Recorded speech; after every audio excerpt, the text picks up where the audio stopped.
My name is Emily Carter.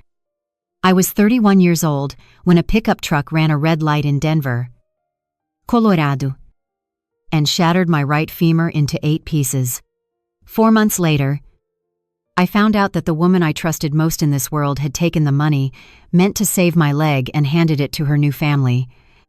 I woke up in the ICU with morphine running through my arm and a white fog sitting heavy inside my head. I could not sit up. I could not put 2 thoughts together. I could not even hold a pen without my hand shaking. My mother, Diane Carter, was sitting beside my hospital bed with a thick stack of papers in her lap, a financial power of attorney, settlement documents, and consent forms tied to a $245,000 medical settlement from the trucking company's insurance carrier. She told me not to worry. She said she would handle everything. Keep the money safe. Pay the bills. Protect my future while I learned how to walk again. And I signed, because I was lying there broken and drugged and terrified, and because she was my mother. For 4 months, I trusted her. I let physical therapy consume every bit of strength I had. I let pain set the rules of my life. I did not check the account because I did not want to believe I had to check on my own mother. Then one morning at 5:42 a.m., the phone beside my bed rang. It was Dr. Mitchell. And you know something, when a doctor calls before 7 in the morning, it is never good news. I had already been awake for hours because pain had turned sleep into a luxury I could no longer afford. My right leg ached deep in the bone, the kind of pain no pill could fully touch anymore. 4 months of therapy. 4 months of learning how to stand. 4 months of watching my savings disappear while I could not work. Emily. It's Dr. Mitchell, he said, and his voice had that careful tone doctors use when they are about to break your day in half. We got the repeat imaging back. We need to talk about your femur. My hand tightened around the phone. How bad is it? He paused. I could hear him choosing his words. Avascular necrosis. The bone tissue is starting to die because it is not getting enough blood supply. If we do not intervene quickly, the femoral head can collapse. My mouth went dry. How quickly? Within 5 days. If possible, 10 at the absolute outside. 5 days, 120 hours to save my leg from permanent damage. How much? I asked. Even though I already knew the answer would hit like a hammer. The estimate is $118,000. He said. Your insurance denied coverage. They are calling it a complication tied to the original trauma. I closed my eyes. The settlement. The $245,000 that came from the insurance company after the crash, the money my mother had agreed to manage because I had been too medicated, too injured, too dependent to protect it myself. Okay, I said. I will need access to the settlement account. Emily. Dr. Mitchell said gently. I need to be very direct. If we do not operate soon, you may be looking at a hip replacement before 40. Permanent mobility limitations, and complications that could change the rest of your life. He did not say the worst possibilities out loud. He did not have to. I heard them anyway. I hung up and opened the banking app with trembling fingers. The account my mother controlled as my financial agent, the account that was supposed to protect my medical future while I lay helpless in a hospital bed. Balance $35,000. I stared at the number. Blinked.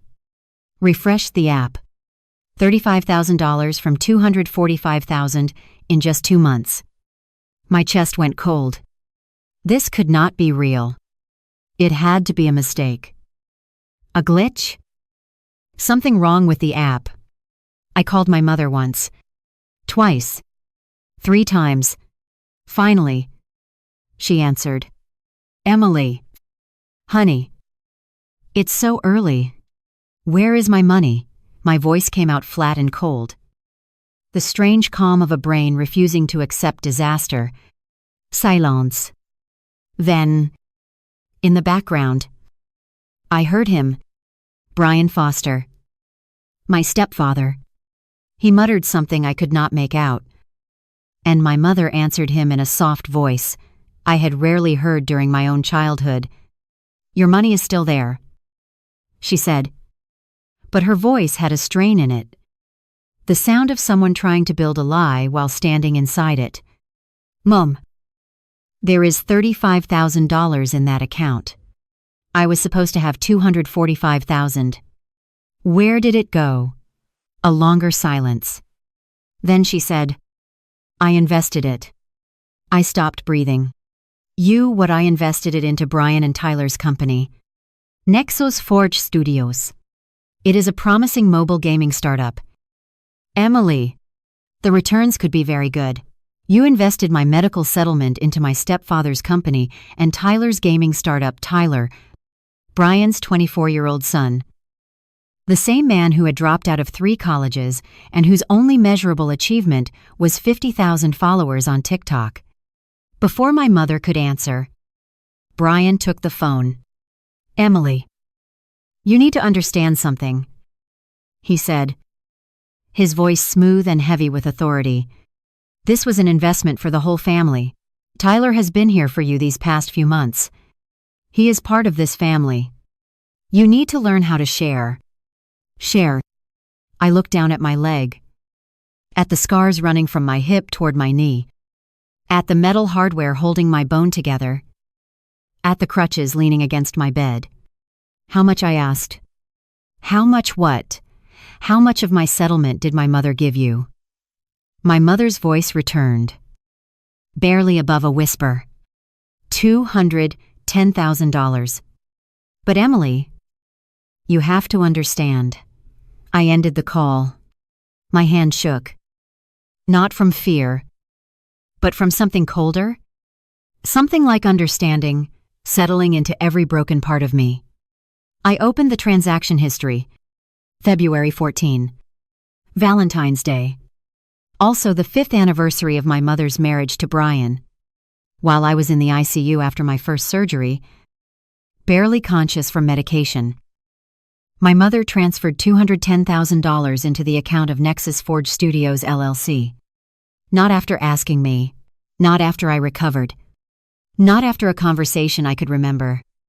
While I was helpless, trusting her, and still needing that money to survive. I had 5 days to find $118,000 or risk losing the future of my body. And my mother, the woman who swore she would protect me, had chosen her new husband and his son over the daughter lying broken in a hospital bed. I sat there in the dark before sunrise with my phone in my lap. And I felt something inside me collapse. They thought I was weak because I could not stand on my own legs. They were about to learn the difference between being unable to walk and refusing to bow. If you have ever felt your own family turn against you when you needed them most, stay with me. Because this story is not over. It is only beginning. Let me take you back to November 15.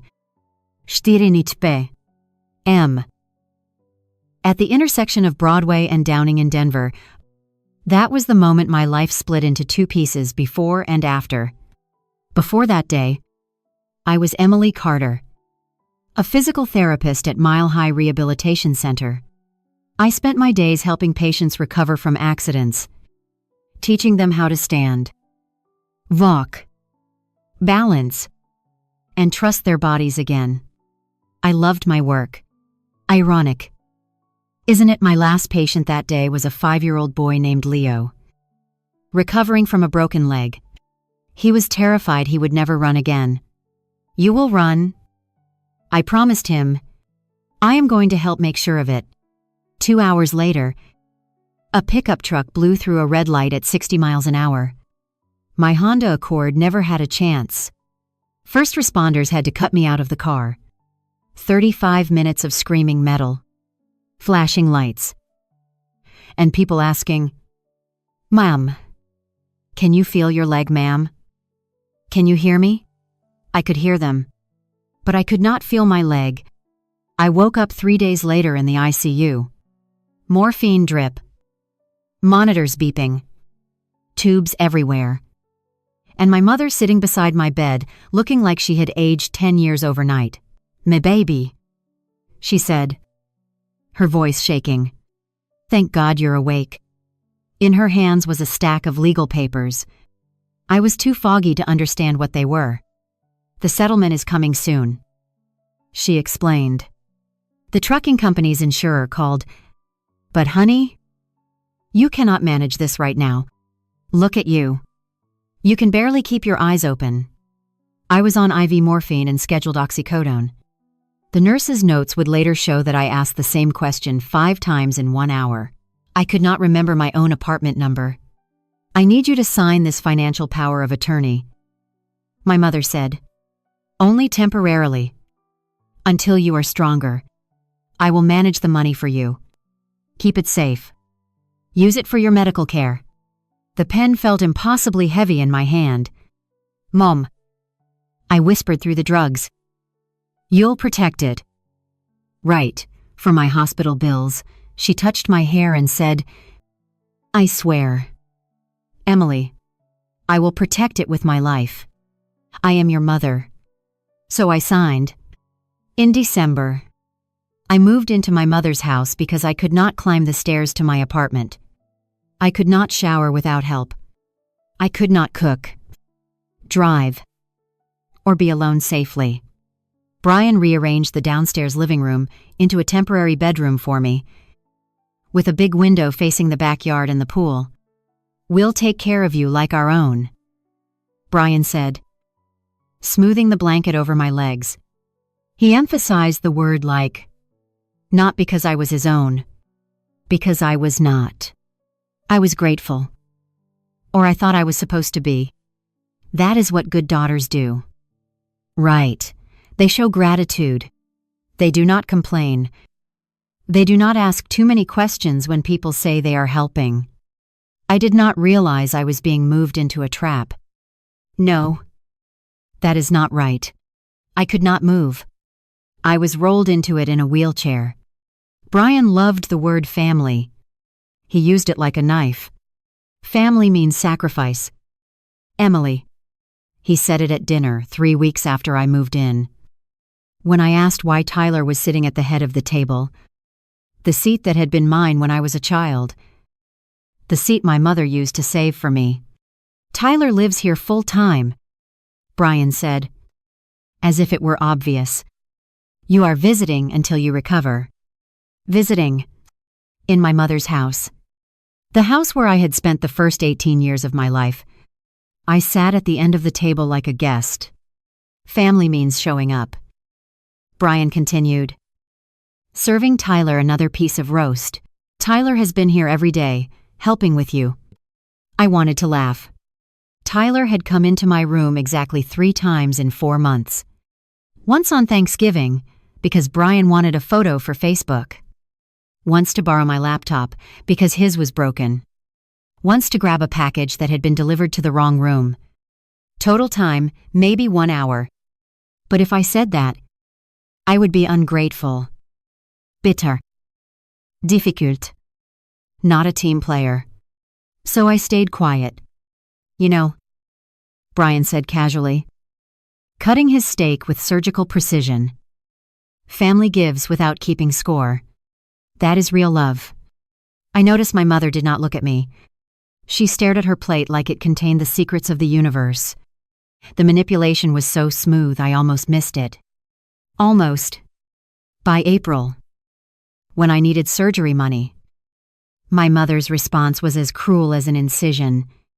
"After everything we have done for you," she did not shout. Shouting would have been easier to fight.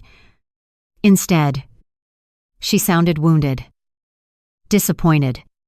"Emily, we opened our home to you. We changed our lives to care for you around the clock. Tyler gave up time with his friends to be here. And now you want what? To take away his one chance to succeed. That is my medical settlement." I said, "It is for my hospital bills. It is family money." My mother said softly, "Firmly. And family helps each other. Then why was I not asked before you transferred $210,000 you were asked? She said, still not looking at me. Remember we discussed the investment. Making the money grow for all of us. I remembered no such conversation. When I asked, in February, you were in a lot of pain then. The medication made you confused. Brian smiled without moving his eyes. See, just like your mother said, the medication is affecting your memory. You are not thinking clearly. You are getting paranoid. And there it was. The Gaslighting Handbook. Chapter 1. Make the victim doubt her own reality. I need $118,000 for surgery. I said, trying to keep my voice even. Doctor, Mitchell says I have about 10 days before the damage may become permanent. Tyler's company is in a critical growth phase. Brian interrupted. You cannot just pull capital out. It could collapse the entire project. Surely you understand that business requires. I could lose my mobility. You are exaggerating. My mother said in that gentle voice people use with children and patients they think are confused. Doctor, Mitchell is being overly cautious. You are young. You will manage. Tyler only has this one opportunity. This is his moment. I looked at my mother. The woman who gave birth to me. Do you really believe that? She opened her mouth, closed it, and glanced at Brian. Emily, she finally said, you are a smart woman. You understand that sometimes the right thing is not easy. This is an investment in the family's future. If Tyler succeeds, we all succeed. I just want my medical money back. It is already in the company. Brian said, it cannot be pulled out immediately. You transferred it in one day. You can transfer it back. Silence. Then my mother pulled out her phone, scrolled through photos, and showed me a series of images. Tyler pushing my wheelchair. Tyler helping me into the car. Tyler handing me a glass of water. 12. 15. 20 staged moments. This is what family looks like. Emily, Tyler has been here. He has earned his place. I stared at the Thanksgiving photo. The one Brian had directed like a photo shoot. Tyler, stand behind her. Put your hands on the wheelchair. Smile bigger. Make it look natural. 20 angles of a 30-second interaction. Family is who shows up. Brian said, as if it were scripture. And honey, Tyler showed up. Now it is your turn to show up for him. I left the table, dragged myself back to my temporary bedroom, opened the Notes app on my phone, and listed every time Tyler had actually shown up. November 25. Thanksgiving 30 minutes. Forced photo. December 10, 15 minutes. Borrowed laptop. January 3, 20 minutes. Picked up package. Total 3 visits. 1 hour and 5 minutes. The hospital visitor log I had requested the week before told a very different story. Megan Collins. My best friend, 14 visits. Co-workers, 20 visits. College friends, 12 visits. Aunt Linda, 6 visits. My mother, 3 visits. Brian, 1 visit. Tyler, 0. Family is who shows up. Brian was right about that. He just did not realize he had proven my point. This was not new. I had been second place for 5 years. I just had not wanted to see it. Let me paint the full picture. My ikibinonalte.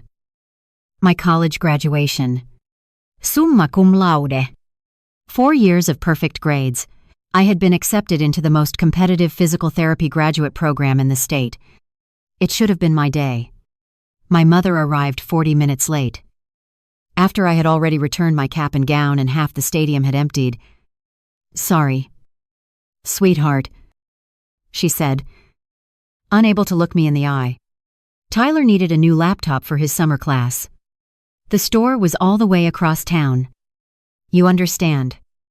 I understood. She had bought Tyler a $2,900 MacBook Pro that day for a summer course he would drop after 7 weeks. I walked across the stage alone. August 2017.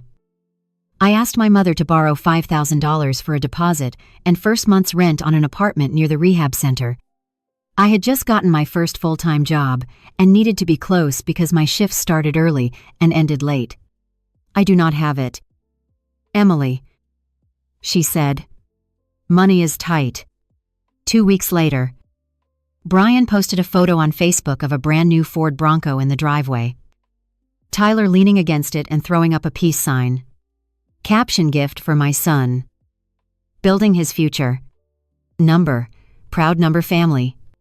$29,000. I slept on Megan's couch for 4 months until I saved enough to rent my own place.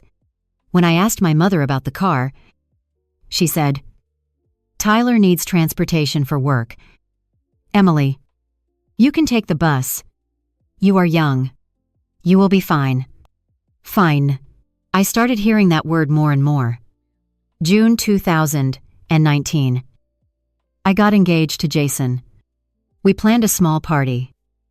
Just family and close friends. My mother volunteered to host it. My daughter is getting married, she said, hugging me tightly. Let me do this for you. 1 week before the event, Brian called. Emily, we have to cancel.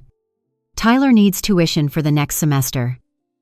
And Diane has to help him. We cannot afford the party anymore. You understand, the $1,500 venue deposit was non-refundable.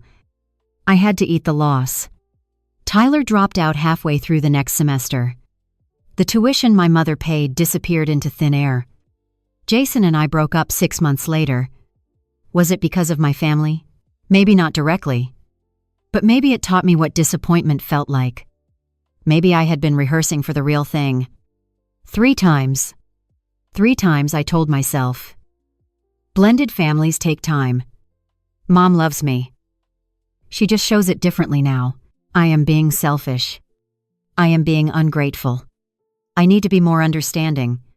I gave them 5 years. 5 years of being easy. Quiet. Reasonable. Convenient. And when I needed them most, when I was lying in a bed with metal in my bone and fear in my chest, they took 4 months of my recovery and traded it for the warmth of their new family. $210,000. That was the price of my future. No. That was the price of Tyler's present.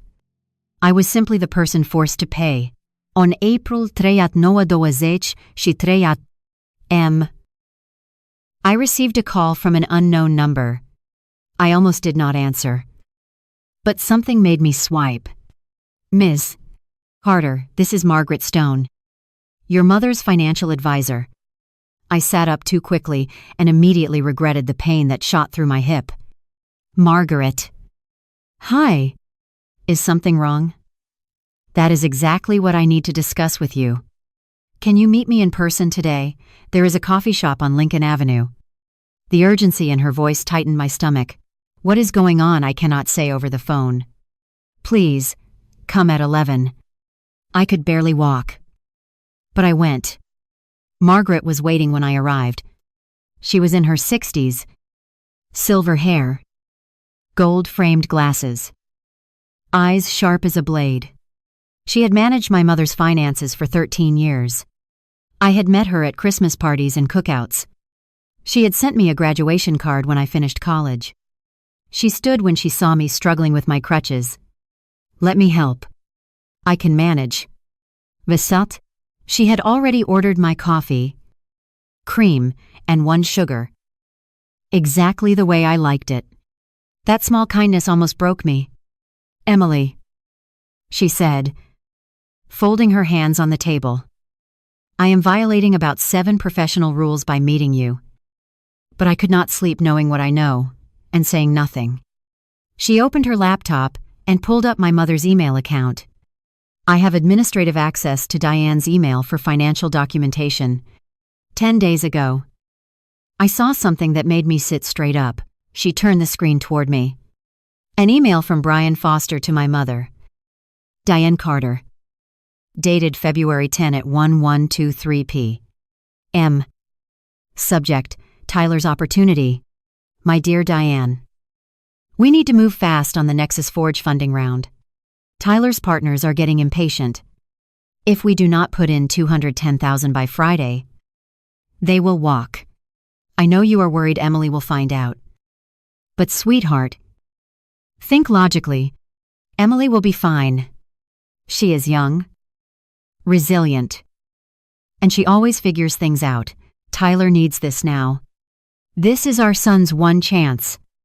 If you cannot sign that transfer, I need to be honest. I cannot stay in a marriage where my son comes second to someone else's daughter. I need to know you are choosing us. Our family. You need to decide what really matters. I read it 3 times. Someone else's daughter. Keep reading. Margaret said softly. I scrolled down and found my mother's reply from February 11 at 6:15 a.m. Brian, you know I love Emily. She is my daughter. But you are right. Tyler is here. He is part of our daily life. Emily has her own life. Her own path. I will sign the transfer today. Please do not leave me. Diane. The coffee shop seemed to spin. There is more. Margaret said. She opened bank statements and highlighted a transaction. February 14. 2024. Wire transfer $210,000 to Nexus Forge Studios LLC. Authorized by Diane Carter under power of attorney for Emily Carter. Status completed. Valentine's Day. I whispered. I was in the ICU. Barely conscious after surgery. I know. Margaret said, her voice tightening. I called Diane that afternoon and asked whether she was sure. I told her, Diane, this is your daughter's medical settlement. This is not a family investment fund. This is for Emily's recovery. What did she say? She said, word for word. Margaret, you do not understand. If I do not do this, Brian will leave me. I cannot lose another husband. Margaret closed the laptop. I have been doing this work for 30 years. I have never seen anyone more afraid of losing a new husband than of betraying her own child. She pushed a thick yellow folder across the table. Bank statements. Emails. Wire receipts. Notes. I am giving you this because I believe you are going to need it. I opened it and saw months of correspondence. My mother asking Brian for permission before spending money. Brian making demands. Tyler sending lists of what he needed. Margaret wrote a name and phone number on a napkin. Jessica Hart. Attorney. Specializes in breach of trust and vulnerable adult financial exploitation. She is the best I know. Tell her I sent you. I do not have money to pay. She takes 2 pro bono cases a year. Tell her your story. Trust me. I looked at this woman who was risking her career to hand me a weapon. Why, I asked. Why are you doing this? Margaret's eyes went distant and sad. Because 25 years ago, my sister trusted her husband to manage an inheritance. He gave all of it to his brother's failing business. By the time she found out, it was gone. She died in medical debt because her husband chose his brother over his wife. She stood and picked up her purse. I could not save my sister. Maybe I can help you save yourself. She left. I sat there for 20 minutes staring at the folder. At the proof. At the paper trail of betrayal. They had planned it. Not a mistake. Not panic. Not a misunderstanding. A calculated decision made while I was unconscious. Helpless. And still believing my mother loved me enough to protect me. They sold my future and called it family. I pulled out my phone and dialed the number Margaret gave me. Hart Law Office. How can I help you? My name is Emily Carter. I said. Margaret Stone told me to call. I need to sue my mother. Doctor. Mitchell did not sugarcoat it. He placed my x-rays on the light box. Even with an untrained eye, I could see the problem. Dark areas spreading like ink in water. Avascular necrosis. He said, "The bone is dying. If we do not act quickly, you are looking at full collapse of the hip joint. How much time? 10 days? Maybe 2 weeks. After that, this becomes irreversible." He pointed to the darkest area. "You could need a full hip replacement before 35, and if complications develop, the situation becomes much more serious." The unspoken word hung in the air like an axe. Cost. He handed me the estimate. Surgery, $78,000. Anesthesia, $10,000. 3-day hospital stay, $15,000. 6 months of rehab, $15,000. Total $118,000. Insurance coverage, 0. Reason related to prior injury from motor vehicle accident. "Can I do a payment plan?" I asked, though I already knew the answer. They require 20% down, about $23,600 immediately. Then, around $4,200 a month. Dr. Mitchell sat across from me. "Emily, I know your situation. I know about the settlement. This is exactly what that money was meant for." I did not tell him the money was gone. I could not make the words come out. Instead, I returned to my mother's house because I still could not live alone and locked myself in the temporary bedroom. I stared at my phone for over an hour before calling Tyler. He declined. I texted him, "Tyler, I need to talk about the investment. I need surgery. Can we discuss returning part of the money 3 hours later?" He replied, "Emily, we are in a critical phase with Nexus Forge. We cannot pull money out right now. Investors would panic." I called back. Blocked. My stepbrother had blocked me. I opened his Instagram 5 hours earlier. He had posted a photo of a silver Porsche 911. His hand on the hood. Peace sign up. Caption: "New car for a new era."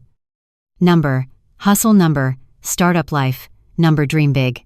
I zoomed into the background. Porsche dealership in Denver. I opened the Nexus Forge business account Brian had stupidly given me viewer access to months earlier. March 3, withdrawal. $61,000. Description: owner distribution. T. Foster. Same day he texted me that money could not be pulled out. Same day he bought a $61,000 Porsche. With my money from the medical fund that was supposed to save my leg. I set a countdown on my phone: 10 days, 240 hours, 14,400 minutes. Every hour, an alarm would remind me that my future was slipping away while Tyler drove a Porsche bought with my bones. I was not angry anymore. I was cold. Calculating. I had 10 days to take my life back. And I knew exactly where to begin. Megan arrived at 7 p.m. with Mexican food and her laptop. Megan Collins. My best friend from college. The woman who had visited me 14 times in the hospital. The woman who held my hand during physical therapy when I cried from pain. Blood did not make Megan family. Showing up did. Margaret called me. Megan said, opening the takeout containers. "Tell me everything." I handed her the folder. She read in silence for 10 minutes, her jaw tightening with every page. "Your mother," she said. "Diane Carter. The woman who taught you how to braid your hair. The woman who read to you every night. The woman who cried at your father's funeral." Megan looked up. "That Diane Carter did this. People change when they are afraid." I said, "She was more afraid of losing Brian than she was of losing me." Megan took my hand. "Then we get you a lawyer. We get your money back. And we make sure they never do this to anyone else." She opened her laptop and made a call. "Jessica Megan Collins. Margaret Stone gave me your number. Can you get on a video call right now? It is urgent." Less than 2 minutes later, Jessica Hart appeared on the screen. A woman in her 50s with dark hair, pulled into a bun, and eyes so sharp they looked like they could cut glass. She had the face of someone who had seen everything, and no longer had patience for cruelty dressed up as family. Megan explained the situation in 5 minutes. Jessica listened without interrupting. When Megan finished, Jessica was silent for exactly 8 seconds. Then she said, "I am taking this case. I do not have money to pay you." I said. Jessica cut me off. "I take 2 pro bono cases a year. The important ones. This is the second one." She leaned closer to the camera. "Emily. My mother died in medical debt after my uncle convinced her to invest her cancer treatment fund in his business. I was too young to stop it. I could not save my mother. But I can help you save yourself. What do we do? First, protect every dollar you still have. Spend only on necessities. Second, I file a civil complaint tomorrow morning for breach of fiduciary duty, undue influence, and financial exploitation of a vulnerable adult." She picked up a legal pad. "Third, we go public in court. Every email, every transfer, every lie. And my mother, your mother violated her legal duty to you. She can cry to the judge." Megan squeezed my hand. "Chosen family. Emily, we are your family now." Jessica nodded. "And family fights. Wednesday, Denver County Court. I want the complaint filed at 830 a.m. Wednesday, April 9, 8:30 a.m. Denver County Court." Jessica filed the lawsuit. Case number CV 2024-004512. Emily Carter. Plaintiff, Diane Carter. Brian Foster. Tyler Foster. Defendant. The clerk looked at me over her glasses. "Are you sure about this suing family? Especially your mother. Can be very painful. They are not acting like family." I said, "They stole my future." She stamped the documents. "Good luck. Honey, I hope you get all of it back." My mother's text arrived the next morning at 8:15. "Family meeting. 7 p.m. tonight. We need to talk about your future. Come home. Please." Not a question. "À comment?" Brian and Tyler were copied in.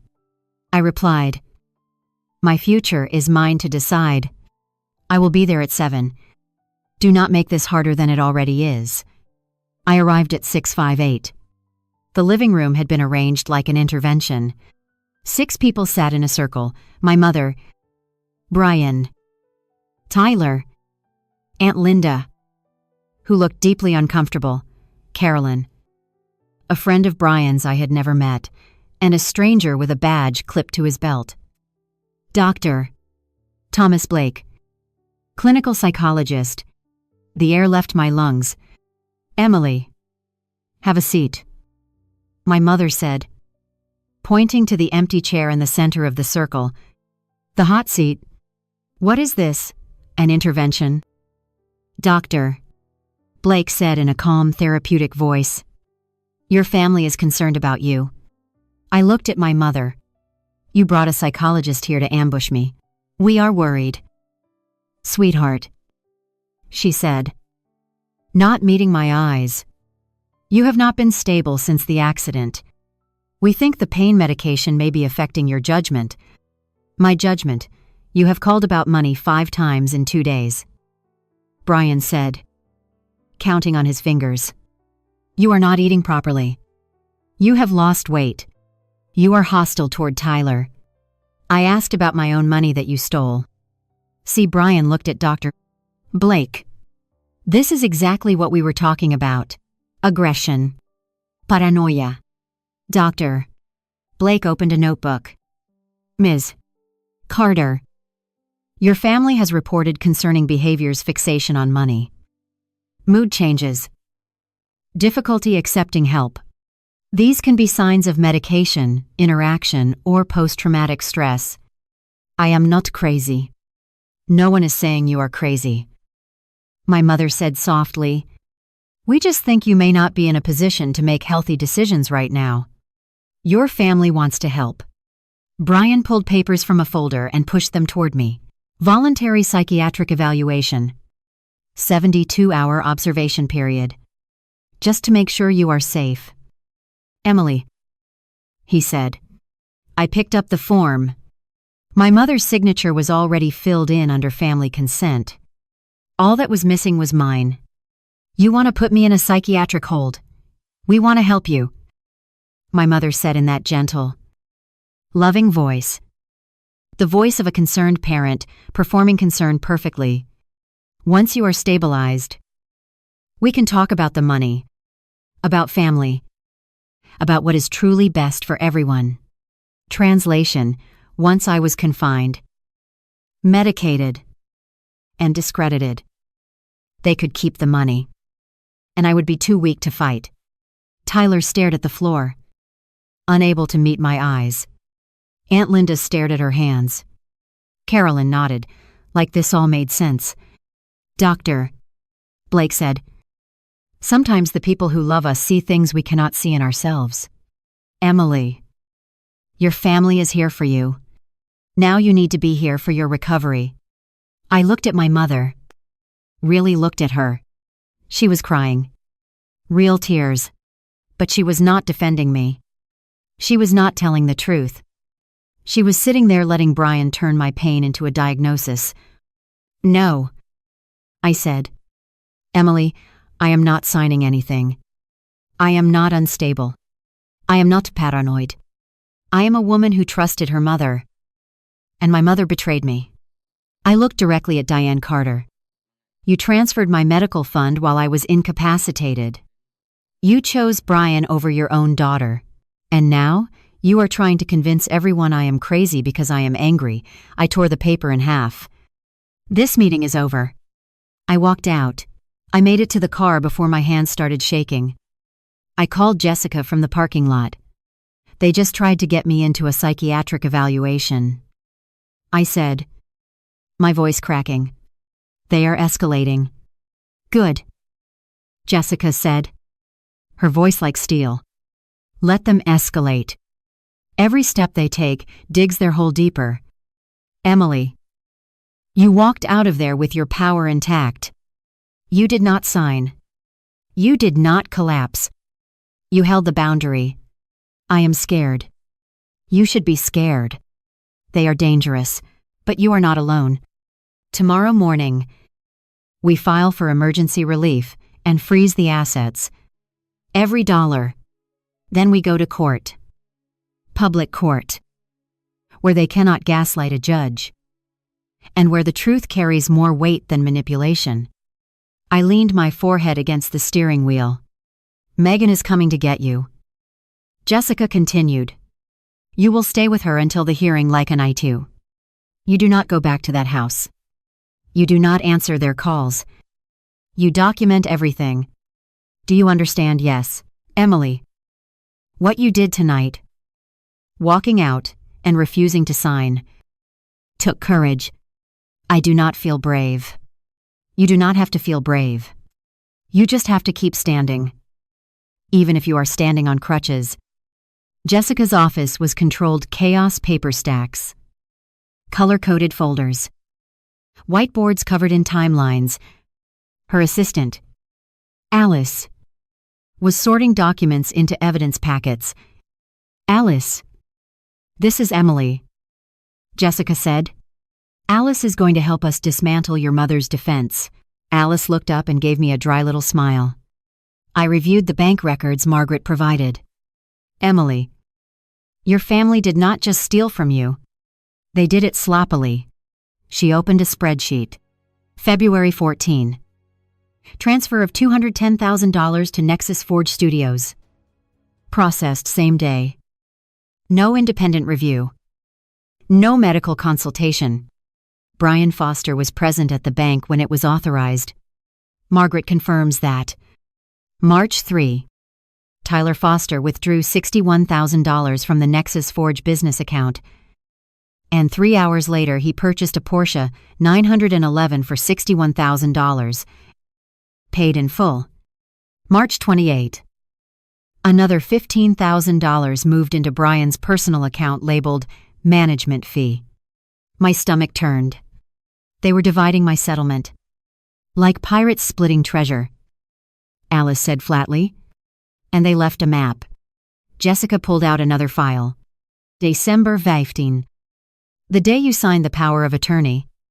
Hospital records show you were on continuous IV morphine and scheduled oxycodone. Disoriented. Repeating questions. Memory impaired. Required assistance with decision-making.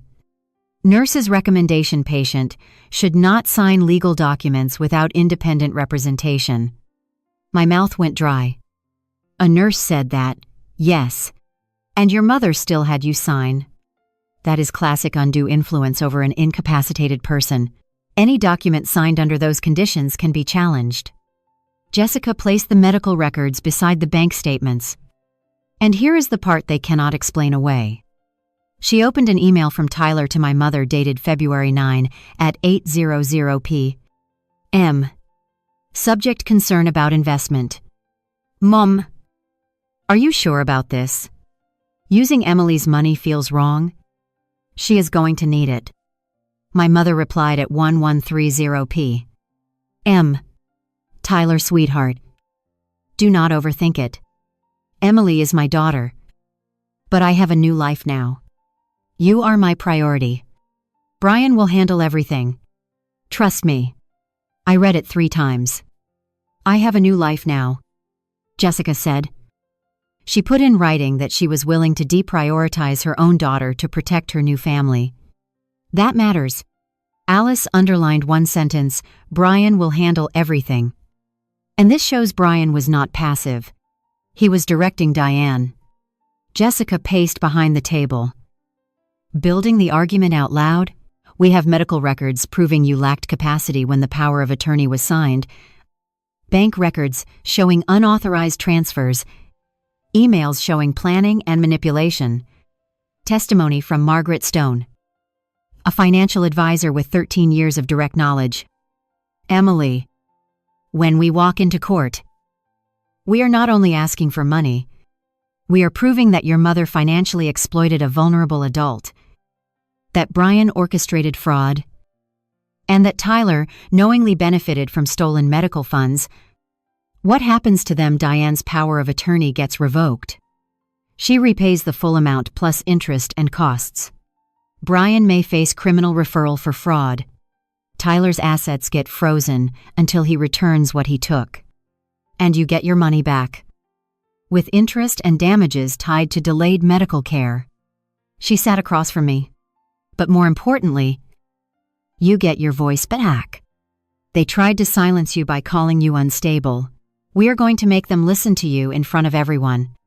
Alice handed me a witness list. Margaret Stone, Megan Collins, Dr. Mitchell, 3 nurses from the hospital, a hospital social worker, and a forensic accountant to explain where every dollar went. And what do they have? I asked. Lies. Jessica said simply, they have lies. Manipulation. And the hope that you are too broken to fight. She took out a photo of me in the hospital. Unconscious. Pâle. Surrounded by tubes. This is their victim. Jessica said, this is the person they exploited. And when the judge sees this photo next to your mother's email saying, Brian will handle everything, she smiled. Cold and professional. They are finished. Mais on bêche. I did not sleep the night before.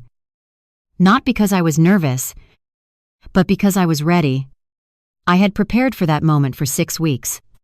Every document, every date, every transfer. Megan picked me up at 7 a.m. Ready to watch accountability happen in real time. I am ready to tell the truth. Jessica met us at the courthouse in a navy suit, briefcase in hand, battle face on round. Remember, She said, "We do not need the judge to like you. We need the evidence to speak. Stay calm. Tell the truth. Do not react to emotional manipulation." Courtroom 3 was packed. 30 people in the gallery: Megan, Aunt Linda, who had come to my side after the ambush, co-workers, Margaret Stone, old college friends, and even a Denver Post reporter, Jessica, had tipped off this was going to be public. On the defense side sat my mother, Brian, Tyler, their attorney, Mr. Wallace, a man in his 70s with a grandfatherly face, 3 of Brian's friends, and one of my mother's cousins. My mother would not look at me. Brian sat straight, expressionless. Tyler kept checking his phone until the clerk told him to put it away. All rise. The Honorable Judge Patricia Spencer presiding. Judge Spencer entered. Late 50s. Sharp eyes. 27 years on the bench. Jessica had wanted this courtroom for a reason. Judge Spencer was known to be efficient, unsentimental, and especially intolerant of financial abuse cases involving vulnerable people. Be seated. She opened a thick file. Clearly already familiar with the case. This is a civil matter involving breach of fiduciary duty, undue influence, and alleged financial exploitation of a vulnerable adult. Counsel, I have reviewed the briefs. Ms. Hart, you may proceed. Jessica stood, did not look at her notes, walked to the center of the courtroom, and turned toward my mother. 5 seconds of silence. Then, she said, "Your Honor," and this case asks one question. When does a mother stop acting like a mother? We submit that it happened the moment Diane Carter signed away her daughter's medical future to buy the comfort of a new marriage. Mr. Wallace objected. Inflammatory. Your Honor. Overruled. Continue. Jessica stepped to the projector and clicked. Bank statements appeared on the screen. Balance. December 15. 2023, $245,000. Balance. February 14. 2024, $35,000. Emily Carter received a medical settlement after a catastrophic vehicle crash. She entrusted her mother, Diane Carter, seated there, to manage that money during her recovery. This was not play money. It was not investment money. It was medical money, intended for surgery, rehabilitation, mobility, survival. Another click. Wire transfer. February 14. 2024, $210,000 to Nexus Forge Studios, LLC. Authorized by Diane Carter, under power of attorney. On Valentine's Day, also the 5th anniversary of Diane Carter's marriage to Brian Foster. While Emily Carter was recovering from major surgery and still medically impaired, Diane Carter transferred $210,000 into a startup company connected to her husband and stepson. Murmurs moved through the courtroom. Judge Spencer did not change expression, but she leaned forward slightly. Without Ms. Live. Carter's informed consent, correct? Your Honor. While Ms. Tain. Carter lacked capacity to make or approve such a decision. Wallace stood again. Your Honor. Mrs. Carter had authority under the power of attorney. Sit down. Mr. Wallace, you will have your opportunity. The judge looked back at Jessica. Continue. Jessica displayed the hospital record from December 15. The medication logs. The nurse's note stating that I was disoriented, repeating questions, and should not sign legal paperwork without independent representation. This was Emily's condition when she signed the power of attorney medicated by he. Disoriented. Unable to make an informed legal decision. Her mother, The person who should have protected her used that vulnerability to take control. Click. Tyler's Instagram post appeared on the screen. The silver Porsche. Timeline beside it, 3 weeks after the transfer. Tyler Foster withdrew $61,000 from the company and purchased a sports car using money originating from Emily's medical settlement. Aunt Linda gasped. Diane? No. Judge Spencer struck the gavel once. The gallery will remain silent or be removed. Jessica brought up the February 9 emails. The courtroom fell quiet as she read, Emily is my daughter. But I have a new life now. You are my priority. Brian will handle everything. She let the words hang. A new life. A new priority. For 5 years. The defendants preached family. The evidence shows that Diane Carter chose her new husband and his son over the injured daughter who trusted her. Wallace jumped up. Objection. Counsel is testifying. The email is in evidence. Jessica said calmly. The words belong to Mrs. Reheder. Carter. Judge Spencer's eyes narrowed. Overruled. Then Jessica produced the intervention documents. The voluntary psychiatric evaluation paperwork already signed by my mother, prepared to push me into a 72-hour hold and undermine my credibility. Judge Spencer took the papers. Read them. And her jaw tightened. Mr. Wallace. Did your client attempt to have her daughter psychiatrically evaluated after the daughter challenged the transfer of funds? Wallace cleared his throat. Your Honor. The family had concerns. I asked whether it happened. Wallace sat down. Jessica turned toward the witness stand. The plaintiff calls Margaret Stone. Margaret was sworn in. Calm. Professional. Unshakable. Ms. Stone. What was your relationship to defendant Diane Carter? I was her financial advisor for 13 years. And what happened on February 14, Diane came to my office and requested a transfer of $210,000 from Emily Carter's settlement account to Nexus Forge Studios. Did you advise her regarding that decision? Yes. I told her it was a terrible idea. I told her that money was Emily's medical fund, not a family investment vehicle. I said, Diane, this is your daughter's future. Do not do this. What did she say? Margaret's voice trembled slightly. She said, Margaret, you do not understand. If I do not do this, Brian will leave me. I already lost one husband. I cannot lose another. Murmurs again.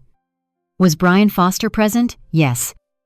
He sat beside Diane the entire time. Every time I tried to explain the consequences, he interrupted. He said, Quota. Emily will be fine. Tyler needs this now. Did Mr. Foster use the word needs or wants needs? He specifically said Tyler needed this chance. Jessica turned to the judge. Your Honor, I move to admit the receipt showing Tyler Foster withdrew $61,000 from Nexus Forge Studios on the same day he texted Emily Carter that no capital could be withdrawn and used those funds to purchase a Porsche. Admitted.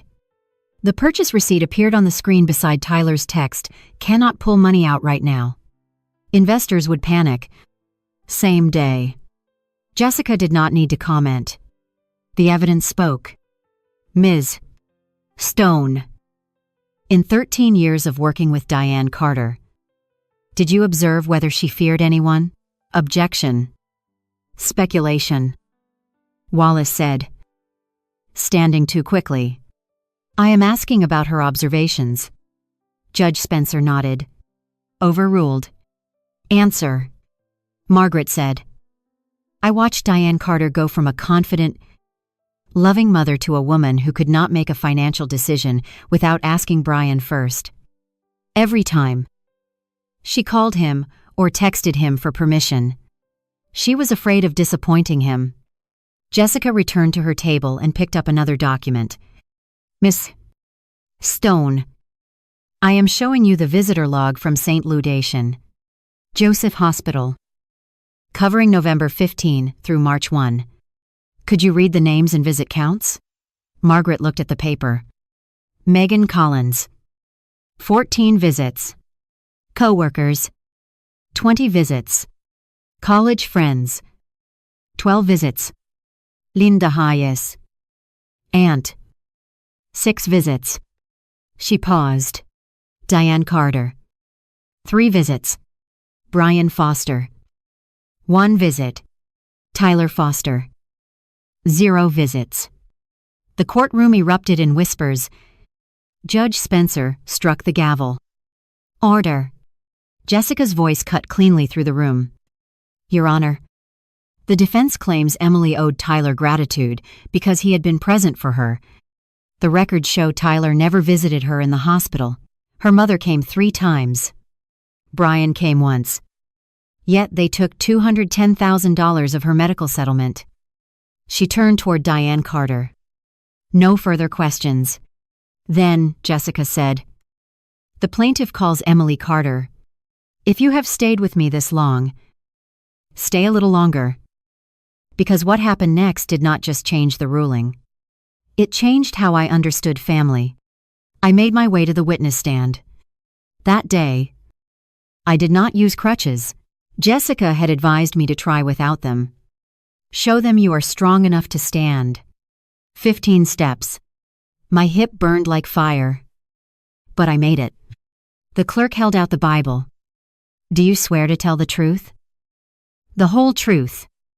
And nothing but the truth I do. I looked at the gallery. Megan's eyes were wet.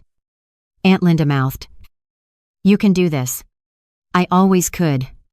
Jessica approached gently now. This was not theater anymore. This was truth. Emily. In your own words. What happened after the accident? I took a deep breath and told them everything. The accident did not take away my ability to walk. My family almost did. They took the money I needed to heal and called it an investment. They took my trust and called it authority. They took my voice and tried to call it mental illness. My eyes found my mother. She was crying silently. My mother used to tell me that blood cannot betray blood. But she was wrong. Blood can betray when money and a new man are involved. I turned toward Judge Spencer. They did not see me as a daughter. They saw me as a source of money they could access when I was too weak to fight. When I needed surgery. When I begged for my own money. They told me to share. But sharing has 2 sides. They only knew how to take daughterly. My voice did not shake. It was clear. Steady. They said family helps family. But family is not taking from one person to enrich another. Family is supposed to protect you when you cannot protect yourself. My mother had one job, keep that settlement safe until I could stand again. Instead, she sold my recovery for the warmth of a man who threatened to leave her. I looked at Brian. You said family is who shows up. You were right. Megan showed up. Jessica showed up. Margaret showed up. People with no blood tie to me showed up 14, 20, 12 times. How many times did my mother show up at the hospital? 3. Brian. Once. Tyler. Never. But you showed up fast when there was $245,000 to spend. Tyler stared at the floor. That $210,000 was not just money. It was months of rehab. It was surgery that should have happened sooner. It was the future you traded for a gaming startup and a Porsche. I turned back to the judge. I learned something through all of this. Your Honor, boundaries are not betrayal. Boundaries are how you protect yourself from people who see you as an ATM instead of a daughter. I learned that chosen family matters more than blood. Because blood is biology. But chosen family is presence. Finally, I looked at my mother. Mom, if you are listening, you did not lose your daughter today. You lost me on February 14. When you chose Brian's ultimatum over my surgery, the day you signed away my future, my voice broke at last. I spent my whole life waiting to be your priority. 5 years behind Brian. Behind Tyler. Behind everyone. I thought if I was patient, easy, understanding, you would finally choose me. But you chose your own comfort over my pain. You chose your marriage over my recovery. I wiped my tears. So, here is my boundary. I choose myself. I choose my health. I choose the people who show up. And I am done waiting for you to become the mother you used to be. The courtroom was completely silent. Judge Spencer wrote quickly. Forcefully, Jessica said softly. Thank you. Emily. No further questions. Wallace rose for cross-examination. Ms. Carter. Is it true that you have had prior conflict with Brian Foster? Judge Spencer's voice cut like a blade. Counsel. Sit down. Wallace blinked. Your Honor. I have not presented my... You do not have a case. Sit down. He sat. Judge Spencer removed her glasses and looked at my mother. Mrs. Carter. Stand. My mother stood. Trembling. Do you understand that you violated a fiduciary duty to your daughter's silence? Answer the question. Yes. Your Honor, do you understand that you allowed your new husband to influence you into taking money from your daughter while she was medically vulnerable? My mother's voice broke. Yes. Do you have any defense? Diane looked at me, opened her mouth, and closed it. No. Your Honor. Judge Spencer put her glasses back on. I find in favor of the plaintiff. Diane Carter and Brian Foster are ordered to repay $210,000 plus 5% interest, totaling $220,500, within 30 days. Defendants will also pay plaintiff's legal costs, estimated at $28,000. She was not finished. Further, I order an immediate freeze on assets belonging to Tyler Foster until repayment is satisfied. This court finds that Mr. Foster knowingly benefited from misappropriated funds and is jointly responsible for restitution. The gavel came down. Diane Carter's power of attorney over Emily Carter is permanently revoked. She is prohibited from managing the assets of any person other than herself without court approval. This matter will be referred to the Colorado Attorney General's office for review of possible criminal financial exploitation. The gavel struck again. Court is adjourned. The courtroom exploded. Megan hugged me and sobbed. Jessica shook my hand. Professional as always. But her eyes were bright. Across the room, Brian turned on my mother. You idiot. You let her do this. You did not even fight. My mother sat there, broken. Tyler was on his phone, probably calling an attorney about the asset freeze. Aunt Linda pushed through the crowd and hugged me. I am sorry. Emily. I did not see it before. I see it now. Margaret Stone stood by the door, composed, but she gave me a small wink. Well done, Emily. Outside the courthouse, a Denver Post reporter approached. Ms. Carter. Can I get a statement? Jessica started to decline, but I stopped her. Yes, I have one. I looked directly into the camera. If someone in your family is stealing from you, whether it is money, peace, love, or dignity, setting boundaries is not betrayal. It is survival. Blood does not give anyone the right to exploit you. Walking away from a toxic family is not giving up. It is choosing yourself. The reporter nodded. The piece will run tomorrow. That night, Megan, Jessica, and I ate pizza. Jessica's phone buzzed. She checked it and smiled. Tyler's attorney filed for a stay on the asset freeze. Judge Spencer denied it in writing. Her note says, Mr. Foster may appeal after returning the Porsche purchased with misappropriated funds. We laughed. And for the first time in 6 months, I felt relief. Not just because of the money, though getting it back would save my leg, but because I had told the truth in public and I had been heard. The asset freeze hit Tyler immediately. His bank accounts locked. The Porsche was seized under court order until repayment could be satisfied. Nexus Forge Studios collapsed. By May 18, 3 of Brian's business partners had sued him for misusing investment funds. Shocking. I know. But apparently promising investors one thing and spending stolen medical money on a sports car is illegal. Megan sent me screenshots from Reddit. Someone had posted the Denver Post article to R, raised by narcissists. It had more than 52,000 upvotes and thousands of comments. My mother used my college fund to pay for her new wedding. The new lifeline destroyed me. A Porsche while saying they could not pull money out. That is cartoon villain behavior. My story had gone viral.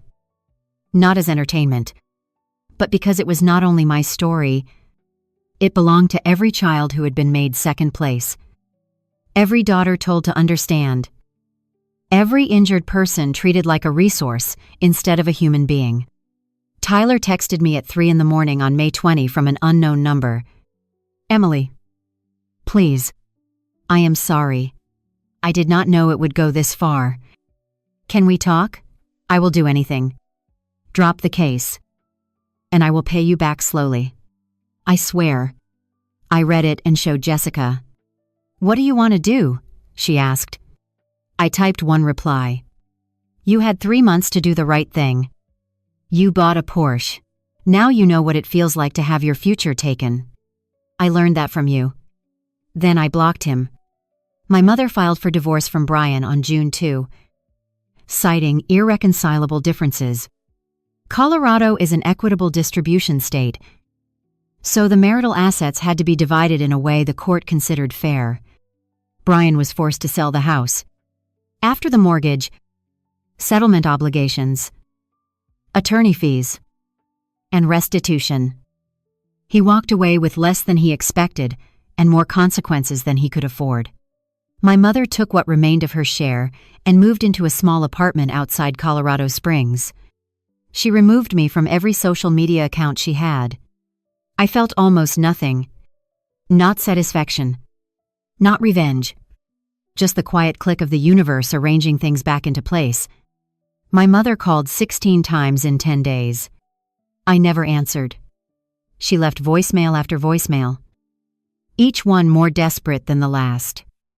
Emily, please. I know I was wrong. I lost everything. The house. My marriage. My reputation. I lost you. Please. Baby. I am your mother. I made a mistake. Brian threatened to leave. And I panicked. I chose wrong. You were right about everything. I was weak. I let him control me. But I am still your mother. Does that mean nothing? The 16th message said, I have nothing left. No husband. No house. No savings. Just a small apartment and regret. I do not expect forgiveness. I only want you to know that I am sorry. I am sorry I abandoned you. I listened to that last message 3 times. Then I deleted all of them. Megan asked, You do not want to answer, even just to say you are disappointed. She does not get more words from me. She does not get my time. She does not get access to me. That is cold. Emily. No. It is a boundary. There is a difference. On June 15, I sent one final email. Subject line, final message. Mom. You did not lose your daughter today. You lost me on February 14. When you chose Brian's ultimatum instead of my surgery. The day you signed away my future for temporary warmth. I do not hate you. Hate takes energy I need for healing. But I choose myself now. I choose recovery. I choose the people who showed up without being forced. Boundaries are not betrayal. Boundaries are self-love. This is mine. Do not contact me again. Emily. I sent it. blocked her email, blocked her number, and closed that chapter. Tyler eventually ended up waiting tables at a restaurant on 16th Street. His Instagram went private, and his bio changed from CEO of Nexus Forge Studios to nothing at all. Someone from my clinic saw him there and said he looked exhausted and older. I felt something when I heard that. Not pity. Exactly. More like recognition. Consequences had finally arrived. Good, I said, and I meant it. The community reaction came fast. My mother's church group stopped inviting her to events. Brian's friends posted vague tweets about financial abuse, though none of them mentioned that they had sat quietly while he tried to have me labeled unstable. Margaret Stone sent a card that said, "Justice is not always loud. Sometimes it is quiet and complete. I am proud of you." Aunt Linda began visiting every week, bringing food and helping with physical therapy. I should have said something at that intervention. She told me one afternoon. I knew it was wrong, but I was afraid of upsetting the family. "You are here now," I said. "That matters. Family is not just blood." She said, "It is who stays, and I am staying." My 25. 2 a.m. Surgery day. Dr. Mitchell personally walked me through the preparation. "We are going to fix this." Emily. 6 hours. Maybe 7. "When you wake up, you will get your life back." Megan held my hand until they wheeled me toward the operating room. "See you on the other side," she said. Jessica sent flowers to the hospital room with a card that read, "Take back your leg. Then, take back your life." I woke up in recovery at 3 in the afternoon. Fogged. Confused. In pain. But Dr. Mitchell was there. "We did it," he said. "We saved the femoral head. 6 months of physical therapy." Emily. "But you will walk. You will run. You may even dance if you want to." I cried. Not from pain, but from relief. Megan was there when they moved me to a regular room. She had waited the entire 6 hours. "Your mother called the hospital," she said carefully. "She wanted an update. And I told them you only allowed information to be shared with people on your list. She is not on it." "Thank you. Emily, I have something to tell you. And you might be mad." I raised an eyebrow. "I made a GoFundMe for your post-surgery costs. Physical therapy. Medication. Home care. I set the goal at $35,000. Megan, it reached 48,000. 720 donors. Mostly strangers who read the Denver Post article. Some of your former patients. Some people who went through something similar." She handed me her phone. The comments blurred through my tears. "My mother did this to me too. $500 for your recovery. Women like Diane cause lifelong trauma. $200. You inspired me to set a boundary. Thank you. $1,000. I could not speak. Chosen family," Megan said softly, "is bigger than you ever imagined." I hired a caregiver named Carol, a certified home health aide in her 50s. Kind. Direct. And impossible to intimidate. She had known my mother when my mother was younger. Before Brian. Back when Diane Carter had been a loving single mother. "Your old mother would have been proud of you," Carol said one day, helping me through exercises. "The Diane I knew before Brian would have wanted you to stand up to what Diane became. You knew my mother, honey." I knew her for years. I watched her change after she met Brian. Watched her drift away from you. Broke my heart. She smiled. "But you have your backbone." For 8 weeks. Carol was there.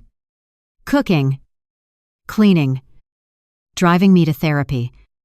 And slowly becoming family. Physical therapy was brutal. 3 days a week. 2 hours each session. My therapist. Marcus. Never let me quit. 10 more steps. Emily. I hate you. You will thank me when you run. He was right. By August. I walked without crutches. By September. I walked without a limp. By October. I could jog. Slow. Painful. Awkward. But I was running. On November 10. 6 months after the surgery. I walked back into Mile High Rehabilitation Center for my first day at work. Part-time. 4 hours a day. But I was back. My coworkers had decorated my office with balloons. A Welcome Back Emily sign. Cupcakes. And Leo, the little boy I had treated before the crash. He was 6 now, fully recovered. And when he saw me, he ran straight into my arms. Miss Emily, you're walking. Like me. Then we ran 1 lap around the clinic together. He laughed. I cried. This was why I fought. Not for revenge. For this? To keep the promises I made. On December 8. My physical therapist cleared me without restrictions. No limits now. Emily, you are at 100%. I walked out of that appointment. Stood in the parking lot. And just breathed. 6 months before. I thought I might lose my leg. Now I was whole. Not because of my mother. Not because of the settlement alone. Because I fought for myself. Because Megan fought for me. Because Jessica believed in justice. Because Margaret risked her career. Because Carol showed up. Because chosen family proved stronger than blood. I moved into a new apartment. 1 bedroom. Close to the rehab center. With a view of the mountains. On the first night, I cooked a simple dinner. Pasta. Nothing fancy. I invited Megan and Jessica. We sat on the floor because I did not have furniture yet. Eating from paper plates. Jessica raised a plastic cup. To Emily, who stood up when they tried to keep her down. Megan raised hers. To boundaries. I raised mine. To chosen family. To standing up. To surviving people who thought you were too broken to fight.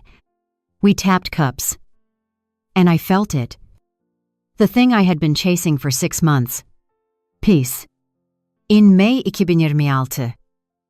I ran a charity 5K called Denver Strong. Supporting accident survivors. My time was 33 minutes and 10 seconds. Not fast. But I finished. Megan ran beside me all the way to the finish line. The announcer called my name Emily Carter. Survivor. Physical therapist. And founder of the Emily Carter Foundation. People clapped and cheered. The foundation carried my name not because I wanted attention, but because I wanted every survivor to know this: your story does not end where someone else betrayed you. Our mission was simple: provide legal support and financial counseling for accident victims facing financial exploitation by relatives or caregivers. We partnered with Jessica's office. 3 cases accepted. 2-1. 1 pending. We were small. But we were making a difference. In April 2026. A handwritten letter arrived from my mother, Diane Carter. With a return address, I held it for 5 minutes. Megan was having coffee with me. You are not curious. No. Peace does not come from the people who hurt you explaining themselves again. It comes from moving forward. I put the letter in a drawer labeled past and closed it. I kept only one family connection. Aunt Linda. Once a month. We had lunch. She updated me without pushing. Diane is doing better. She started part-time bookkeeping for small clients. She is in therapy. She asks about you. I nodded. Brian is in Florida. Divorced again. Already engaged to someone younger. I sipped my coffee. Tyler went back to community college for business. He seems to be improving. Good for him. Aunt Linda studied me. You really do not want to know more. I had compassion for their struggles. But compassion and reconciliation are not the same thing. I could wish them healing from a distance. That is very mature, she said. No, I replied. It is self-protection. I started therapy after the trial. 18 months with Dr. Radio, Elaine Park. My final session was in March 2026. Emily, she said, you have processed the trauma. You are not just surviving anymore.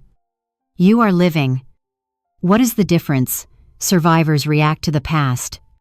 People who are living create a future. You are creating. She was right. I was not defined by what they did to me. I was defined by what I did next. Final scene, May 2026. My balcony at sunrise. 1 cup of coffee and a notebook open on my lap. I wrote. This was never really a story about money. It was a story about value. Value is not what your family assigns to you. Value is what you finally demand for yourself. My mother did not take away my ability to stand. She showed me who was worthy of standing beside me. Boundaries are not betrayal. Boundaries are love. Love for yourself. Protection for your future. And refusal to remain an easy option instead of a cherished person. They thought I was weak because I needed crutches. But strength does not live in the legs. It lives in the spine, in the voice, in the refusal to be erased. I learned that the family who shows up matters more than the family you are born into. Blood is an accident of birth. Chosen family is a decision of the heart, and I chose well. I closed the notebook and looked toward the mountains in the distance. The sunrise burned pink and gold across the sky.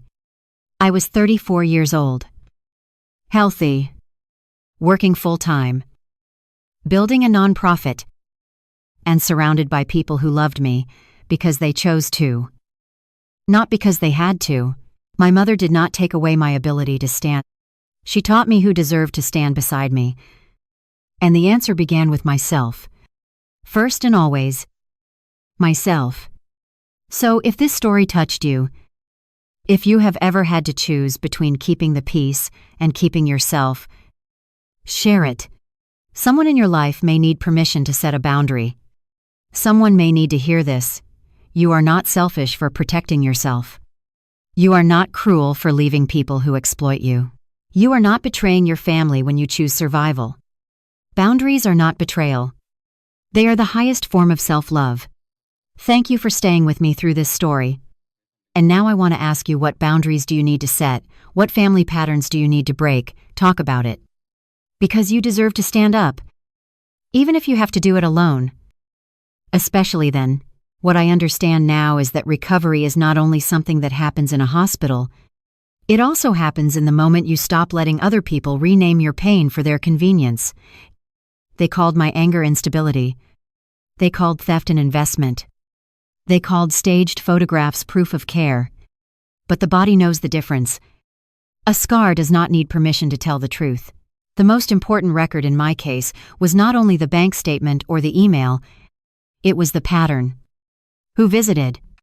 Who vanished? Who asked what I needed? Who asked what they could take? That is why people in vulnerable moments need more than sympathy. They need advocates. Records. Second opinions. And the courage to question even the person holding their hand. Trust is beautiful when it protects you. But when trust is used to silence you, documentation becomes the voice that pain was too tired to raise. Scriptwriter Win Van Chien.